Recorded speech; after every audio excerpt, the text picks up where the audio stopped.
सुबह सुबह उठते ही सबसे पहले मैं किशु का टिफ़िन बनाती हूँ। ये देखिए उसके लंच बॉक्स में आज मैंने उत्पम बनाया था और उसके ऐसे शेप्स में कट कर दिया था, छोटे छोटे से राउंड राउंड शेप, ताकि उसको खाने में इजी रहे बेसिकली। और कॉर्नर्स जो थोड़े हार्ड हो गए थे वो निकल गए थे। और साथ में दिया था मैंगो। और फिर उसके बाद मैं उसको स्कूल ड्रॉप करके आई। फिर आके मैंने बर्तन लगाने शुरू किए। मुझे सबसे ज़्यादा मुश्किल काम लगता है बर्तन लगाना, बट आपके पास कोई ऑप्शन नहीं होता है। पता है, आपको जो काम पसंद है नहीं पसंद है, एक टाइम के बाद में आपको वो काम करना ही पड़ता है।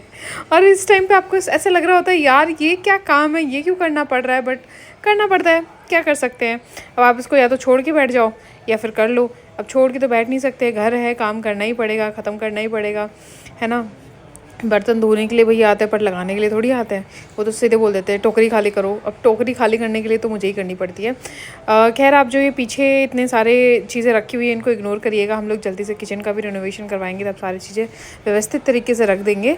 एंड यस, थोड़ा टाइम और पैसा मांगता है ना। हाय एवरीवन, इसलिए good morning, welcome back to our channel. कैसे हो आप लोग? आशा करते हैं सब लोग बहुत अच्छे, बहुत मस्त होंगे। हम लोग भी अच्छे हैं। और आज जो है अभी सुबह सुबह 10 बजने वाले हैं, 10 बजे नहीं है। और मैंने अपना वर्कआउट कर लिया है, किशु को स्कूल ड्रॉप कर दिया है, चेतन भी ऑफिस चले गए हैं। एंड यस, चेतन ने डिसाइड किया है कि वो रोज़ घर आएंगे, बिकॉज उनका किशु के बिना मन नहीं लगता है।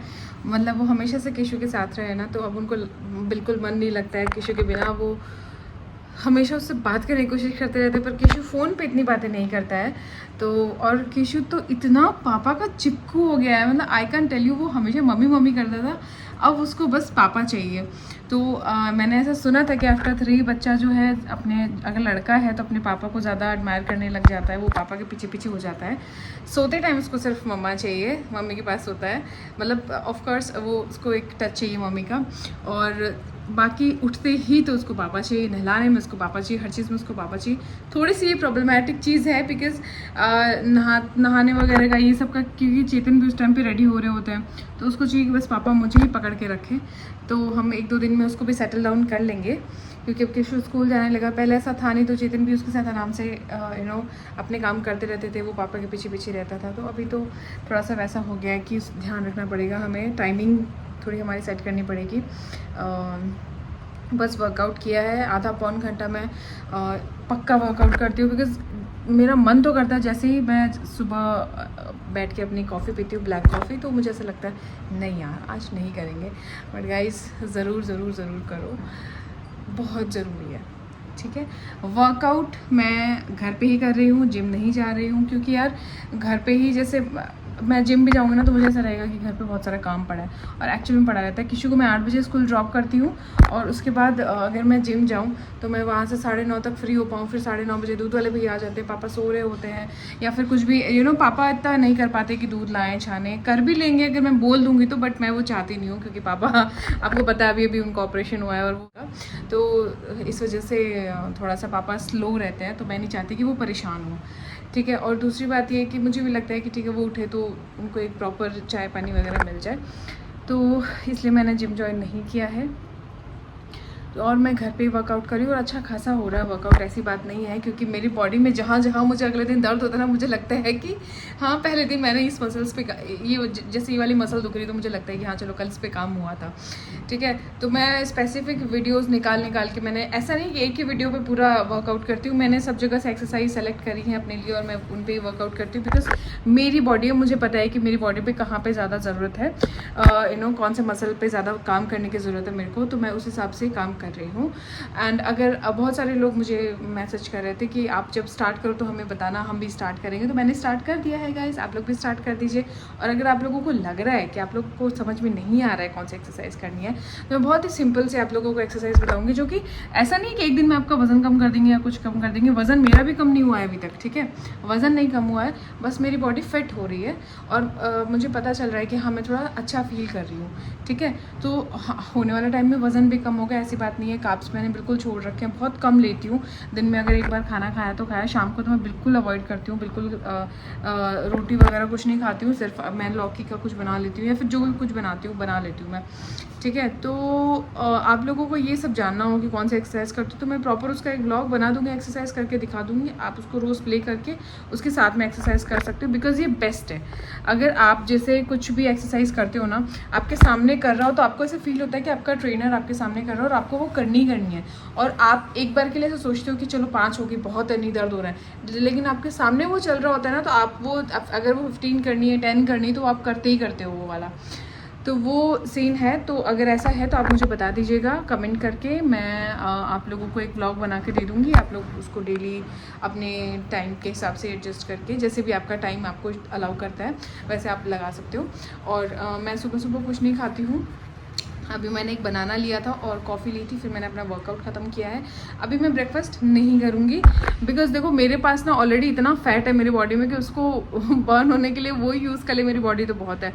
तो मैं अभी थोड़ा सा उस मूड में हूँ कि मैं बहुत ज़्यादा खा नहीं रही हूँ और वर्कआउट ज़्यादा करना चाह रही हूँ, ताकि थोड़ा सा जल्दी फिट हो पाऊँ। बाकी जब मेरी एक बार बॉडी फिट हो जाएगी, मेरे हिसाब से मेरा वज़न मुझे लगेगा कि हाँ अब ठीक है, तो मैं उसके बाद अपना ब्रेकफास्ट और अपना सब कुछ चीज़ें स्टार्ट करूँगी और प्रॉपर तरीके से स्टार्ट करूँगी, ताकि फिर से बढ़े नहीं वेट। और यस, बाकी सब बातें हम करते रहेंगे। अभी सुबह सुबह इतनी बातें नहीं करते हैं, जाते हैं, नहाते हैं, पूजा वगैरह करते हैं और फिर मिलते हैं आप लोगों से। ये बनाई है मैंने खीर, ये बना रही हूँ मैं चूरमा। बालाजी को, हमारे यहाँ पे हनुमान जी को चूरमे का भोग लगाते हैं, तो मैं मूठड़ी का चूरमा आज बना रही हूँ। इसके लिए मैंने आटा लिया है गेहूं का और उसके अंदर घी डाला है अच्छा खासा, इतना घी डाला है कि ये देखिए ऐसे बंध रहा है आपस में, ठीक है। आप चाहो तो थोड़ा सा और भी डाल सकते हो, बट मैं इतना ही डालूंगी अभी। इसमें मैं थोड़ी सी अजवाइन डालूंगी, यूजुअली हमारे यहाँ पे नहीं डालते हैं कोई, लेकिन मैं डालती हूँ क्योंकि वो एक अच्छा टेस्ट देती है, मुझे बहुत अच्छा लगता है उसका टेस्ट। और बहुत थोड़ी सी जाएगी, बहुत ज़्यादा नहीं, देखो इतनी सी अजवाइन, तो ऐसे क्रश करके ऐसे डाल देंगे, इसको मिक्स कर देंगे, ठीक है। अब इसमें थोड़ा सा हल्का निवाया पानी डालना है, मतलब हल्का गर्म पानी डालना, हल्का सा गर्म। तो उसको बहुत टाइट टाइट सा बनाना है, ऐसे आटे रोटी के आटा लगाते हैं ना वैसा नहीं गूंथना है। तो थोड़ा थोड़ा सा पानी डालेंगे इसमें, देखिए बहुत थोड़ा सा पानी डाला है मैंने, और मैं इसको अच्छे से मिक्स करूँगी ताकि सिर्फ जो एकदम एक्सेस रहे ना सूखा वही बचे, बाकी सब मिक्स हो जाए। इसमें बहुत थोड़ा थोड़ा करके पानी डालना पड़ता है, बिल्कुल थोड़ा थोड़ा सा। तो मैं जस्ट थोड़ी देर पहले नहा गए थे, मेरे पसीने देखो, बहुत गर्मी है गाइस। बिल्कुल टाइट टाइट सा लगाए ना, बस इसको ऐसा ही लगाना है, सूखा सूखा देख रहे हो बीच में थोड़ा थोड़ा। अब क्या करना है, इसको ऐसे ऐसे, एक्चुअली मेरा ना मेरे पास ट्राइपॉड नहीं है, टूट गया है मेरा, तो मैं एंगल सेट नहीं कर पा रही हूँ, मुझे ऐसे ही हाथ से शूट करना पड़ता है। अब इसको ऐसे लिया और ऐसे कर दिया अंदर तक। ये है मूठड़ी, मुठिया बोलते हैं इसको या जो भी बोलते होंगे, हमारे यहाँ पे इसको मूठड़ी बोलते हैं। ऐसे करके हम इतनी पतली पतली, पतली नहीं है मतलब, इस अगर जो एक बना दिया ना आपने, बिल्कुल उसी आपको मेजरमेंट के हिसाब से दूसरा बनाना पड़ता है, क्योंकि जब सिकती है ना तो फिर वो एक कच्ची अगर मोटी रही तो कच्ची पक्की रह जाती है, तो इसलिए वो ध्यान रखना पड़ता है। तो इसलिए अब मुझे सारे इसी शेप एंड साइज़ के बनाने हैं, ठीक है। तो ऐसे ऐसे लिया, इसको थोड़ा सा ऐसे अच्छे से मिक्स किया, इसमें दम लगता है, वैसा पसीने आ जाते हैं सच में। ये ऐसे किया, पर भगवान जी को भोग लगाना और मेहनत ना करी तो क्या किया। ये देखिए ये कुछ ऐसी बन गई, इसको साइड में रख देंगे। अभी अगर हमारे यहाँ आटे का भी बनता है, मतलब आटे की रोटी बना के मोटी मोटी, और उसका चूरमा भी बनता है। मैं वो भी बना सकती थी, थोड़ा इजी होता है, फटाफट से आटा लगाओ रोटी बनाओ, मतलब उसमें भी थोड़ा मोरन डालना पड़ता है, मतलब आटा लगाते हैं ना उस टाइम पे घी डालना पड़ता है, बाकी बन जाता है, ठीक है। तो पहले मैंने सोचा था मैं वही बनाऊंगी, फटाफट से बना लूँगी, देन आई रियलाइज़ कि यार गुरु पूर्णिमा है, इतना बड़ा पर्व है, कोई छोटी बात नहीं है, तो आज हम बिल्कुल ऐसे सिंपल सीधा काम तो नहीं कर सकते हैं, तो हमें जो है थोड़ा तो मेहनत करनी पड़ेगी और करनी चाहिए भी। इसलिए मैंने सोचा कि मैं आज मूठड़ी का चूरमा बनाती हूँ, जो कि घर में सबको पसंद है, और हमारे यहाँ बालाजी को यही चढ़ाया जाता है, बालाजी को बहुत पसंद है ऐसा मानते हैं। तो बालाजी मतलब हनुमान जी।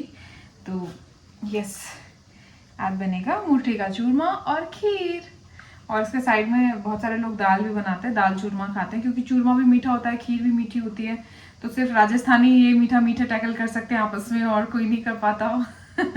मारवाड़ी जो है वो मीठे के साथ मीठा खा सकते हैं, तो ये इसलिए है। बाकी तो बहुत सारे लोग इसके साथ में दाल भी खाते हैं, दाल चूरमा भी बनाते हैं भोग का। दाल में लहसुन प्याज वगैरह नहीं पड़ता है फिर। तो मैं खीर चूरमा बना रही हूँ क्योंकि खीर भी बालाजी की फेवरेट है और चूरमा भी, तो मुझे लगा कि आज वही बनाते हैं। और बस इस प्रसाद बनाते वक्त मैं ज़्यादा बातें नहीं करूँगी, ऑलरेडी बहुत कर ली है मैंने। तो मैं सोच रही थी मैं स्टोरी सुना दूँ, क्योंकि मेरे पास बहुत बहुत बहुत सारी स्टोरीज आई हुई पड़ी है, बट बिल्कुल टाइम नहीं मिल रहा था। बट मैं सोच रही हूँ कि नहीं, अभी प्रसाद बनाते वक्त नहीं बातें करेंगे, हम करेंगे आराम से बैठ के। एकदम धीमी आंच में इसको पकाना है। यहाँ पे मैंने कुछ ठंडी होगी तो उनको तोड़ भी दिया है। सो चूरमा इज़ रेडी। हमने मूंगफली को जो है पीस लिया है और इसमें मैंने शुगर डाल दी है। ब्राउन शुगर यूज़ करी है तो आपको दिख नहीं रही होगी इसमें, क्योंकि वो पड़ी थी पिसी हुई। इसमें अगर आप चीनी पीस के डालते हो तो थोड़ा सा ऐसे चिपक चिपक हो जाता है। पिसी हुई चीनी जो आती है ना, जैसे बुरादा वाली चीनी आती है, वो वाली चीनी इसमें डालो, या फिर खांड डाल दो। तो मेरे पास वो देसी खांड ब्राउन शुगर थी तो मैंने वो डाल दी है ताकि थोड़ा खुला खुला रहे। अब आप इसको ऐसे ही कंज्यूम कर सकते हो विद दाल और खीर और जो भी आप जिसके साथ भी आप खाना चाहो, क्योंकि थोड़ा मीठा है। और अगर हम जो है इसमें अभी घी डालेंगे और घी डालेंगे, थोड़ा सा और चिपका चिपका हो जाएगा ये, फिर हम इसे भोग लगा के प्रसाद के रूप में पाएंगे। तो अभी घी फ्रेश ही बन रहा है। मैं इसमें 2 ही बड़ी वाली चम्मच डाल देती हूँ, क्योंकि हमारे घर में घी सबको पसंद है, घी का फ्लेवर सबको पसंद है।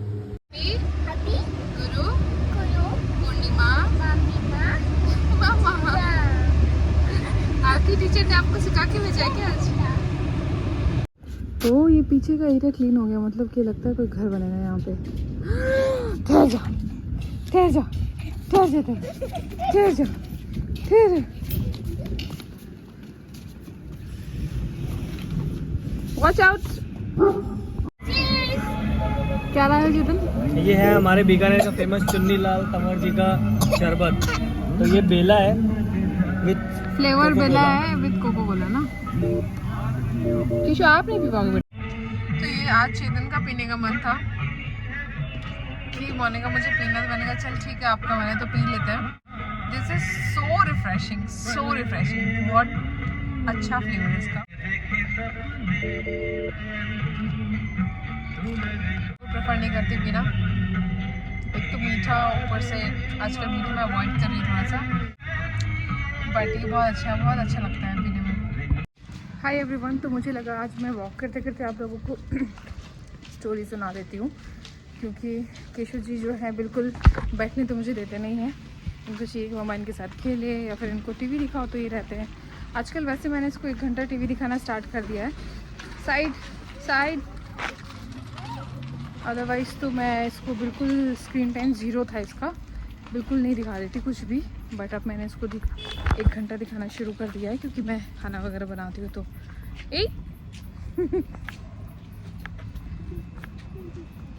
What happened? So the story is, किसी लड़की का मेरे पास मैसेज आया था, उसने अपनी स्टोरी शेयर की। तो उसने मुझसे पूछा था कि दीदी मुझे क्या करना चाहिए। तो उसकी जो बेस्ट फ्रेंड है वो उसी की पिचिंग करती है, अदर जो उसके क्लास फेलोज़ हैं उनके साथ में, और वो एक दूसरे को बेस्ट फ्रेंड बताते हैं, ठीक है। अब कोई उनको कुछ कहता नहीं है, कोई उनके बारे में आपस में बातें नहीं करता है एंड ऑल ऑफ दैट, तो उसको पता भी नहीं था इतने दिन, बट वो बहुत डीपली कनेक्टेड है उससे। बेस्ट फ्रेंड तो मतलब एकदम जान दू जहान दू वाली बात है। बट रिसेंटली उसको पता चला है कि भाई वो ही उसकी पिचिंग कर रही है, और उसके जो सीक्रेट्स जो एक बेस्ट फ्रेंड को एक बेस्ट फ्रेंड बताती है वो क्लास में फैला रही है। तो ना वो बोल रही है कि दी मुझे जिसने बताया है, मैं अब कैसे इसको कन्फ्रंट करूँ या क्या करूँ, या मुझे क्या करना चाहिए। तो मैं तो देखो उनको इतना ही बोलना चाहूँगी कि कन्फ्रंट करने की ज़रूरत नहीं है। अगर तुम्हें पता चल गया कि ये इंसान बेकार है तुम्हारे लिए, कन्फ्रंट करने की ज़रूरत नहीं है, उसको छोड़ दो, ठीक है। तो वो तुम्हें अगर बेस्ट फ्रेंड करता रहे, करने दो, पर उसको छोड़ दो।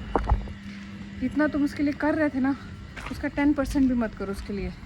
हाय हेलो करो, उसको कभी नहीं पता चलना चाहिए कि तेरे को पता चला है, फिर उससे जो तेरे को पता चल रहा है वो और पता नहीं चलेगा। इसलिए करने दे, कोई दिक्कत नहीं है। और मेरे हिसाब से तुम्हें ना तो उसको कन्फ्रंट करना चाहिए ना ही कुछ और, छोड़ दो डायरेक्टली। जो मतलब तुम्हारे इतना कुछ करने के बाद में तुम लोग मतलब अगर इतना बेस्ट फ्रेंड थे तो ऑब्वियसली बहुत क्लोज रिलेशन शेयर करते हैं बेस्ट फ्रेंड्स के साथ में। हम हर कुछ शेयर करते हैं, हर कुछ। तो वो अगर आप किसी के साथ में जाके वो बता रहे हो तो बहुत बुरी बात है ये। तो अगर ऐसा कोई कर रहा है तो जो आज कर चुका है वो कल भी करेगा, इसलिए बिल्कुल भरोसा मत करो, बिल्कुल छोड़ दो। कोई बेस्ट फ्रेंड नहीं है, कुछ नहीं है।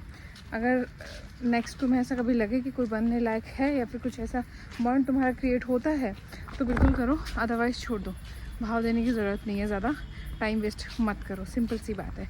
अच्छा, ये मैंने बहुत शॉर्ट में बताया, आप लोग भी अपने कमेंट कर सकते हो। हो सकता है शायद मैं गलत बोल रही हूँ या जो भी हो, आप लोग भी कमेंट करके बता देना।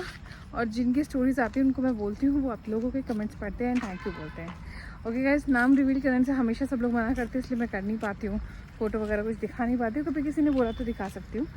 और टिशू टन डॉगी है, चलो। Okay, bye bye guys, thank you so much इतना प्यार देने के लिए मेरे ब्लॉग को। और हालांकि मैं रेगुलर नहीं ला पा रही हूँ, बट फिर भी मैं ट्राई करूँगी। And yes, please like share subscribe करिएगा मेरे चैनल को, बहुत मोटिवेशन मिलता है आप लोग सब्सक्राइब करते हो तो। अभी तो बिल्कुल ऐसा मतलब बिल्कुल भी लोग सब्सक्राइब नहीं कर रहे हैं। आई नो मैं कुछ वो blog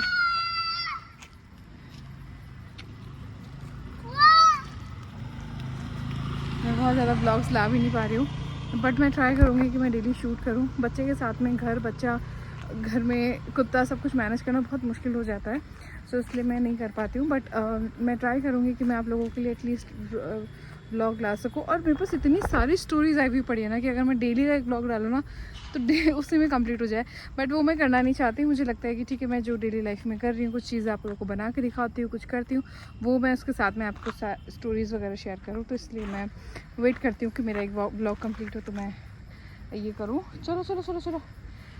okay guys, thank you so much, bye bye.